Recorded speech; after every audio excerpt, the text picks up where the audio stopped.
Here we go, chapter 4, probability.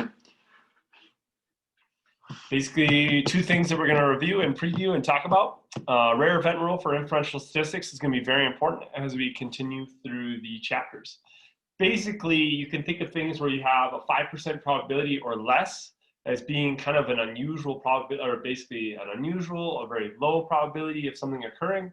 And if we think that something might occur by chance, if you have a probability that's less than 5% of that actually occurring by chance, then it's probably not likely that it was occurred by chance and that it is something interacted with it and caused that to occur. So we conclude that the assumption is probably not correct, right? If something, probably a particular observed event is extremely small. So here's an example of one. The Genetics and IVF Institute have developed a method of gender selection so that couples could increase the likelihood of having a baby girl. Using fictitious data for the clarity in this example, suppose out of 100 couples using the procedure to have a baby girl, the results consisted of 98 girls and 2 boys. We have 2 possible explanations for this. One, it occurred by chance. The gender selection technique is not effective. And the result of 98 girls and 2 boys occurred by random chance. And the other one is not chance. Results did not occur by chance, so it appears that the gender selection technique is effective. So how do we choose which one was correct? Well, we use probability to figure that out. By the way, without even calculating the probability of getting 98 girls out of 100 boys, or 100 couples, and only having 2 boys, this is an extremely small probability. In fact, there is the probability right there. There's 3 digits, there's 3 more digits. You can see that this is a very, very, very small probability, right? As the denominator gets larger in a fraction, the probability value gets smaller. So 4.2 is basic concepts of probability. We're going to talk about the 3 approaches that are defined in the textbook, and then we'll also talk about interpreting probability values. And that's probably the more important piece of this, is interpreting probability values, because we're going to use that when we do hypothesis testing and those things. So some of the definitions we need to be aware of when we first start talking about probabilities, and that things that occur with it, which is like events, simple events, the sample space. An event is any collection of results or outcomes of a procedure. A simple event is basically breaking down some event or outcome to the smallest possible component that it can be. In other words, the most simple component that it could be. Like, for example, if you flip a coin and roll a dice, just flipping a coin would be one little simple event there, and just rolling the dice would be a simple event there. But putting those together is an event that might have basically multiple outcomes. A sample space is basically all the possible events that could occur. And so that way you'll see that. And so on the next slide, I have a couple of examples for you. So like flipping a coin, this would be the sample space, heads and tails. If you roll a dice, you have 6 possible six-sided die.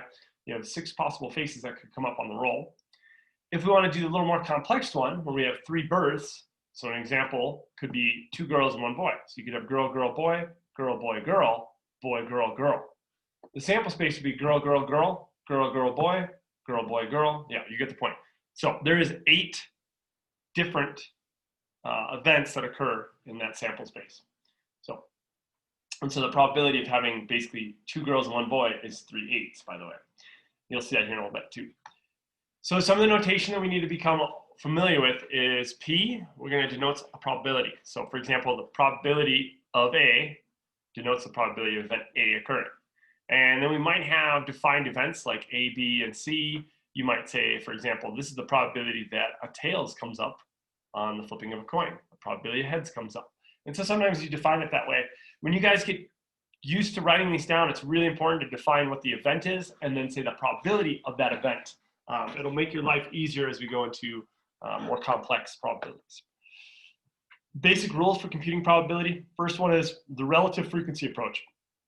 Basically, relative frequency approach is that you collect data or conduct a procedure where you actually get actual occurrences, and then you use those to calculate an approximated probability for it. So for example, you have the number of times A occurred divided by the total number of times the procedure was repeated. So maybe you're looking at the probability we get snow in a 12-month period. And so you look at maybe the number of times we got snow over the 365 days, and then we get a probability. That might seem really weird because you're thinking about it as a year, but you could also think of it as maybe the probability somebody's wearing a hat when they walk into a building. And then you just sit at the entrance of the building and you count the people with hats on, the people without hats. And then you'd figure out a probability for someone walking into a building with a hat on, which sounds really weird for an example. But the other one is the classical approach, where basically requires basically equally likely outcomes. So assume that a given procedure has n different simple events, and that each of those simple events has an equal chance of occurring. The really good one here is rolling a dice. This is a really good one because they're equally likely to occur, or you can talk about cards in a deck, things like that, where you know the probabilities, you know how they're defined. And then finally, subjective probabilities. Subjective probabilities, you are basically making an estimation for the probability based on knowledge you might have on relevant circumstances. So here are some examples I have. So first on the relative frequency approach, you have probability of a car crash. So maybe you look at the total number of car crashes divided by the total number of cars, and then you get a probability a car is in a car crash. 2, we have the classical approach, probability, dice, lottery. Those are the ones that you're going to think about. And then subjective probability, estimating probability of someone from Wyoming being president. Has that ever happened? Have we ever elected somebody from that aspect? So again, here's the first one for basically the relative frequency approach for probability. So the number of cars that crash divided by the total number of cars. So you're looking at the number of ways something can occur, like the number of cars, and then the total number of ways that it did happen, right, crashed. And so we get basically just under a 5% chance of a probability of a crash. So, by the way, note that you can't use the classical approach because the two outcomes are not equally likely. Example 3, the probability of rolling a die, right? Are all numbers equally likely? Yes, they are, right? And so we know that there are 6 sides and there's one way to get a 4, so 1/6. So use the classical approach. Now, finding the probability that someone from Wyoming will be president is going to be using basically our estimated way of doing it. So, has someone from Wyoming ever been president? No. Do they have an equally chance? You might think yes, they do. I would probably say no because they don't have a big enough constituents to make them there, right? Is it appropriate to estimate? Yes, yes it is. So with this, we can now use the subjective probability of A. Probability of event A is estimated by using the knowledge of the relevant circumstances. So one thing you could do for estimating it is you could look at other states like Idaho, Montana, other Western states that are very similar with low populations, maybe Alaska even, and see what the probability is of somebody maybe one of them got elected. And then now we could use that as basically our approximate probability for somebody from Wyoming being president. Now, the law of large numbers, as a procedure, is repeated again and again. The relative frequency probability of an event tends to approach the actual probability. So if we were in class, we would do this example basically where everyone flips a coin 10 times, record the number of heads we get, then we flip it 170 times. We wouldn't flip it 170 times. We would just basically compile all of your guys' results, and you'd see basically as we continue to go down the line, you'd see the probability of getting heads is going to approach 0.5, which is what you guys would expect, right? It's a 50-50 chance to get heads when you flip a coin. But if you guys do all your own little individual experiments and you flip it 10 times, you might get 6 heads, or you might get 8 heads, or you might get 10 tails, which would be really unreal. But the point being is that you do all these relative frequency probabilities that eventually, as you get a bigger sample size or more trials, you'll actually approach the actual probability, which is pretty cool. Here is the example of the 3 children are born. What's the simple event? The sample space. So the simple event, by the way, is just a boy or a girl. The bigger event is that it's a boy, boy, boy, boy, boy, boy, girl, right? And so on, all the way down the line. So assuming that boys and girls are equally likely, so we're making that assumption, I think you guys might argue that it is probably true that they are both 50-50. Find the probability of getting 3 children of all the same gender. Well, there's only 2 ways this occurs out of the 8 possible outcomes. So we get 2 8s, in other words, a quarter of the time. So a simulation is basically a procedure that behaves in the same way as the procedure itself so that the similar results are produced. This is basically how they take experimental designs and you continue to run the trials to figure out what the long run probability is or what the theoretical probability would be in the long run or the actual probability. Tainted currency is kind of a fun one. In a study, this is a fun example, in a study of US paper currency, bills from 17 large cities were analyzed for the presence of cocaine. Here are the results. 23 of the bills were not tainted by cocaine and 211 were tainted by cocaine. Based on these results, if a bill is randomly selected, find the probability that it is tainted by cocaine. Okay, I put a big caution symbol there because it's really important when you have problems with numbers and story problems to really think about what you're doing before you just, oh yeah, 23 divided by 211, done. No, that wouldn't be correct, right? Because that would be the number of tainted bills, and that would be the number of not tainted bills. You need to add those two together as your denominator. So you might be wondering, what do you mean? So in other words, 23 bills are not tainted, 211 weren't tainted. Some of you guys might just go 23 divided by 211 and think that that's the answer. That's not how we want to do it, right? We want to figure out the total number of bills in the sample and then put the number of tainted bills in the top. And so it looks like there's about a 90% chance that you're going to get a bill that is tainted by cocaine. So what's kind of neat, if you want to do some thinking on your own, critical thinking, do you think this is true in Laramie, right? And so you might be thinking, big city, this isn't a large city, but do we get a lot of traffic coming through? Do we get a lot of transient populations? Possibly. We have the interstate that runs through. Truckers pay in cash sometimes at gas stations.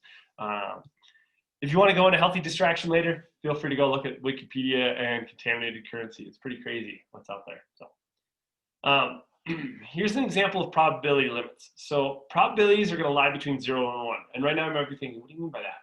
So 0 is certain not to happen. 1 is certain it will happen. So for example, Thanksgiving, if a year is selected at random, find the probability that Thanksgiving Day will be on a Wednesday. Right now, you're probably thinking in your head, is Thanksgiving on a Wednesday or is it on a Thursday? It's always on a Thursday, right? So the probability it occurs on Wednesday is 0. It's impossible. It'll never occur on that day. It'll always occur on Thursday, which is why the probability of occurring on Thursday is 1. So you see basically the bounds. It's either 0 or 1 when we think about probabilities. And we're going to express probabilities as a fraction or a decimal. And they're always going to be between 0 and 1. Got it? 0 and 1. Inclusively, which means it could be equal to 0, or on the other end, it could be equal to 1. So, possible values of probabilities. So this is kind of just a silly chart, graph, whatever figure you want to call it. 1 being certain, somewhere in between 0.5 and 1, you get likely. And 0.5 is 50-50. And then somewhere between 0.5 and 0 is unlikely. And then 0 is impossible. And we'll talk about 0.05 and 0.1 and 0.01 as being cutoffs when we start doing hypothesis testing. So another thing we need to talk about is the complement of events. So the complement of event A, denoted by A complement or the A bar, consists of all outcomes in which the event A does not occur. So for example, suppose your chances of getting a correct answer on a multiple choice test where the multiple choice is A, B, C, or D. So you have 4 possible answers. Guessing the correct answer. What is the complement? Well, the complement is all the wrong answers. So you have a 1 in 4 chance of guessing the correct answer, like 1/4, right? But there are 3 other wrong answers, so 3/4. So hopefully you see 3/4 and 1/4, and maybe you see how they're connected. So another example, if the probability of being sunny out is 0.8, then what is the probability of not being sunny out? Well, you probably would guess it'd be 0.2. Yes, that's right. So here's an example from your text. It's good enough. 1,010 United States adults were surveyed and 202 of them were smokers. So the probability of a smoker is 0.2. The probability of not a smoker is 1 minus the probability of a smoker. So the bottom line is basically that if you add probability of smoker and probability of not a smoker together, you'll see that equals 1. Because basically you're talking about everyone that's in the sample space. Right? We can either define them as a smoker or not a smoker. Can we do one for our class based on the probability of someone with blonde hair? Yeah, the complement would be probably somebody not somebody with blonde hair. So 1 minus the probability of somebody with blonde hair. Pretty, once you get the idea behind it, it really makes quick sense and intuitive sense too. So one thing that we're going to talk about too is the rounding off of probabilities. When expressing the value of probability, either give the exact fraction or decimal, or round off final decimal places results to 3 significant digits. So now it's going to be important. Sometimes we'll have really, really, really small probabilities. And on the next slide, you'll see that as well. So when it's not a simple fraction, that's just 2/3 or 5/9, expressed as decimals, the number can be better understood. All digits are significant except for the zeros that are included for proper placement of the decimal point. So here's a couple of ones. When we talk about an event is unlikely if its probability is very small, such as 0.05 or less. An event has a usually low number of outcomes or a particular type of unusually high number of those outcomes if the number is far from what we typically expect. So what is more likely in this ranking here? Again, think about probabilities lie between 0 and 1. So the most likely here is it will be sunny. The second is it'll be cloudy. And then what's greater, 0.04 or 0.0098? It's actually 0.04, right? Because that's 4/100ths of a value, and this is tenths, hundredths, thousandths, 10,000ths. This is 98/10,000ths of a value, if you want to think of it that way. But basically, the further out you go, the smaller the value that you'll have, okay? So here's an example. Among 450 randomly selected drivers in the age brackets 20 to 24, 13 were in a car crash last year. If a driver in that age bracket is randomly selected, what is the approximate probability that he or she will be in a car crash during the next year? Is it unusual for a driver in the age bracket to be involved in a car crash during the year? Is the result value high enough to be of concern for those in the 20 to 24 age bracket? Consider an event to be unusual if its probability is less than 0.05. So we need to calculate the probability. It's going to be 13 divided by 450. And we get 0.029. So is it unusual for a driver to be in a car crash? Yeah, it is unusual for them to be in a car crash. Yep. Is result value high enough to be of concern for those in the 20 to 24 age bracket? No, it's a pretty small probability, right? So that's why we look at it. So here's a summary of what we've covered so far. We've done the probability of an event as a fraction or a decimal between 0 and 1 inclusively. We've talked the probability of an impossible event. We've talked about the probability of an event that is certain to occur. We've talked about the notation, and we also talked a little bit about the complement. And we'll go in more depth too with complement as we go through, and we'll talk more about probabilities. But I'll stop it there.